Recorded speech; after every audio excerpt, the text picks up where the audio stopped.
এই ভিডিওতে আমরা ডিএনএস সম্পর্কে জানবো। ডিএনএস কি, ডিএনএস কিভাবে কাজ করে। দেখেন, ডিএনএস এর পূর্ণরূপ হলো domain name system. Domain name system DNS কিভাবে কাজ করে এটা আমাদের বুঝতে হবে। দেখেন, আপনাদের ডিএনএস বোঝার আগে একটা জিনিস খেয়াল রাখতে হবে। দেখেন, এটা হলো facebook.com এবং facebook.com এর ব্যাকএন্ডে কিন্তু একটা আইপি থাকে। কারণ কম্পিউটার কিন্তু আইপি বুঝে, কিন্তু ফেসবুক যে ডট কম এটা কিন্তু কম্পিউটার বুঝে না। তাহলে এটা বোঝানোর জন্য ব্যাকএন্ডে আইপি থাকে। তাহলে এটা খেয়াল রাখেন যে আমাদের মনে থাকে হলো নাম, কোনো নাম মনে থাকে, কিন্তু কম্পিউটার বা সার্ভারের মনে থাকে আইপি। আইপি ছাড়া কিছু সার্ভার বুঝে না। তাহলে আপনারা এখানে একটু খেয়াল করেন। ধরেন, আপনি একটা ব্রাউজার থেকে, এই ব্রাউজার থেকে এখানে দেওয়া আছে example.com, example.com এর পরিবর্তে আপনি চাচ্ছেন facebook.com এ ঢুকতে। তাহলে আপনি যদি সার্চ দেন facebook.com দেওয়ার পর আপনার ব্রাউজার কি করবে, এই facebook.com, যা আমাদের বাসায় যে facebook.com আছে, আমাদের বাসায় facebook.com কে ডিএনএস সার্ভারে পাঠাবে। এই ব্রাউজারটা ডিএনএস সার্ভারে পাঠানোর পর ডিএনএস সার্ভার কি করবে, এই facebook.com এর যে আইপিটা আছে, ধরেন যে আইপিটা আছে facebook.com এর, এই আইপিটা কিন্তু আমার ব্রাউজারে পাঠিয়ে দিবে। তখন আমার ব্রাউজার কি করবে, আমার ব্রাউজার প্রথম কিন্তু ডিএনএস এর সাথে কমিউনিকেশন করবে, কারণ আমরা যে facebook.com দেই এটা কিন্তু কম্পিউটার বুঝে না বা সার্ভার বুঝে না।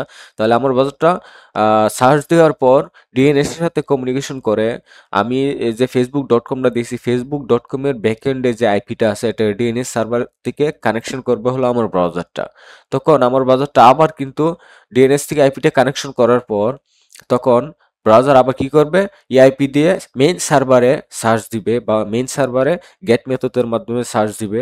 সার্চ দেওয়ার পর মেইন সার্ভার কি করবে, যে আইপিতে, এই আইপির মাধ্যমে, এই আইপিতে যে ওয়েবসাইটটা রয়েছে, এই আইপির মধ্যে যে ওয়েবসাইটটা ইনস্টল রয়েছে, তখন ওই ওয়েবসাইটটা আমার ব্রাউজারের মধ্যে এটা ওপেন করে দিবে। এটা একটু আপনারা খেয়াল করেন। ধরেন, এটা হলো ইউজার থেকে ধরেন আপনি চাচ্ছেন এই ইউজারটা, 1 নম্বর ইউজার থেকে চাচ্ছেন আপনি একটা ইয়ে করতে, ফেসবুকের মধ্যে ঢুকতে। তাহলে আপনি যদি ফেসবুক লিখে সার্চ দেন, তখন আপনার ব্রাউজার কি করবে, ডিএনএস এর সাথে কমিউনিকেশন করবে।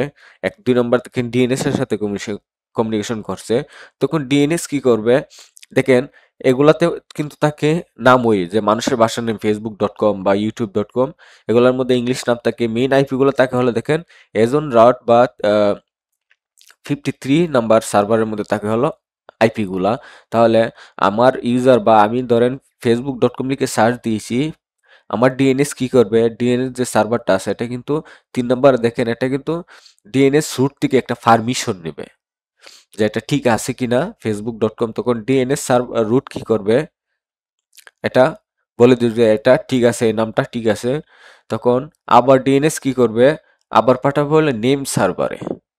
তখন নেম সার্ভার কি করবে, আবার এটা চেক করবে যে এই নামে তোমার কাছে কোনো বা ফেসবুক নামে তোমার কাছে কোনো নাম আছে কিনা। তখন ডিএনএস সার্ভার বা নেম সার্ভার কি করবে, তখন আবার ডিএনএস এর কাছে পাঠাবে যে এই নামে আমার কাছে আছে।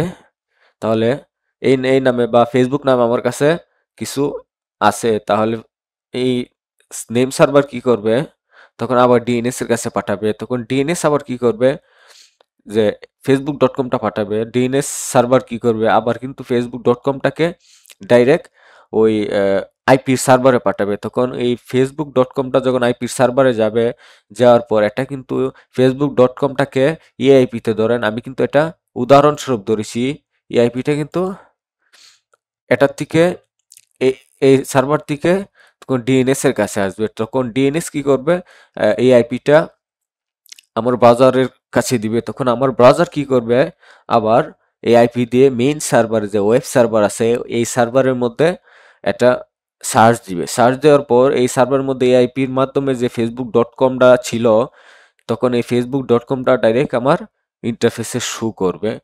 দেখেন, এটা হলো মেইন সার্ভার। এটার মধ্যে কিন্তু প্রত্যেকটা আইপি থাকে, কিন্তু আপনি যদি সার্চ দেন ডাইরেক্ট কিন্তু এটার ভিতরে আসতে পারবেন না।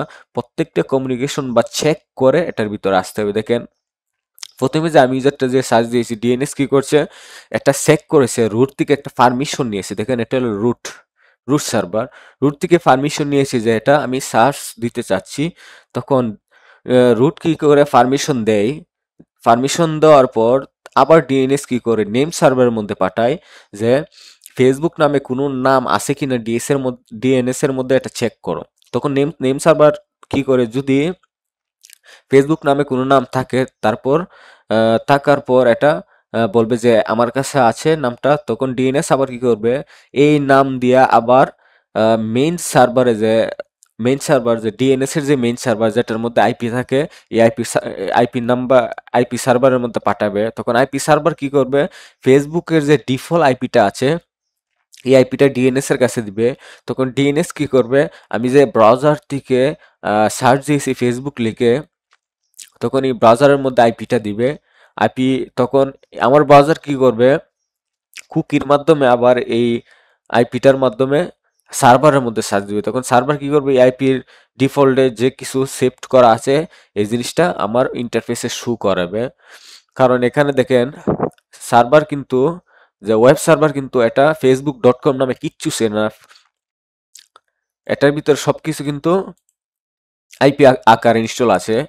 তাহলে আইপি আকারে ইনস্টল আছে, এটা ডিএনএস এর কাজ। দেখেন এটা ডিএনএস কি করে, ডোমিন নেম সিস্টেম।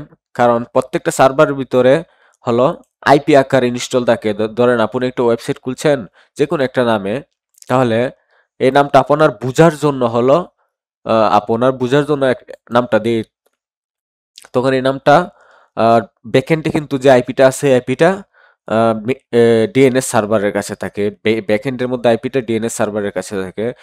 আপনার খেয়াল রাখবেন যে ওয়েব সার্ভার, যে কোনো সার্ভার কিন্তু কোনো লেখা বা ইংলিশ লেখা বা facebook.com, youtube.com, instagram.com এগুলা কিন্তু সার্ভার বুঝে না। সার্ভারের কাছে সার্ভার শুধু বুঝে আইপি। তাহলে দেখেন সার্ভার বুঝে আইপি, কিন্তু আমরা বুঝি নাম, কোনো নাম। ধরেন ফেসবুক নাম, এটা একটা নাম, আমরা বুঝি নাম, কিন্তু সার্ভার বুঝে আইপি। আমাদের মধ্যে যে আহ, যেমন বুঝে আইপি, তেমন আমরা কিন্তু নামটা সঠিকভাবে মনে রাখতে পারি। ধরেন ফেসবুক, এটা কিন্তু আমরা মনে রাখতে পারি, কিন্তু আমরা যদি দিত যে একটা আইপি 192.168, ধরেন 12.215 বা 48.80, এটা যদি আমার দিত, ধরেন একটা আইপি মনে রাখতে পারতেন। আমাদের যে ফেসবুকের আইপি আছে, ইনস্টাগ্রামের আইপি আছে, গুগলের আইপি আছে, সবগুলো আইপি কিন্তু আপনাদের মনে থাকতো না। তাহলে আপনাদের মনে রাখার জন্য বা গ্রাহকের মনে রাখার জন্য ডেভেলপাররা কি করছে, ডিএনএস সার্ভার ক্রিয়েট করছে। তখন ডিএনএস সার্ভার কি করে, আইপিটা মনে রাখতে হয় না, আমাদের আইপির পরিবর্তে আইপির উপরে কিন্তু একটা আহ, নাম দিয়ে দিই। তখন এই নামটা আমাদের খেয়াল থাকে। তখন আমরা যদি আহ, এই নাম দিয়ে দিয়ে যদি কোনো জিনিস সার্চ দিই, তখন আমাদেরকে ডিএনএস সাহায্য করে। তখন ডিএনএস এর কাছে পাঠাই, ডিএনএস আমাদেরকে আইপিটা দিয়ে দেয়। ব্রাউজার কি করে, সার্ভারে সার্চ দেয়। তখন সার্ভার কি করে, আমাদের কাছে এটা উপস্থাপন করে বা আমার ব্রাউজারে এটা শো করে। ডিএনএস কিভাবে কাজ করে আশা করি বুঝতে পারছেন।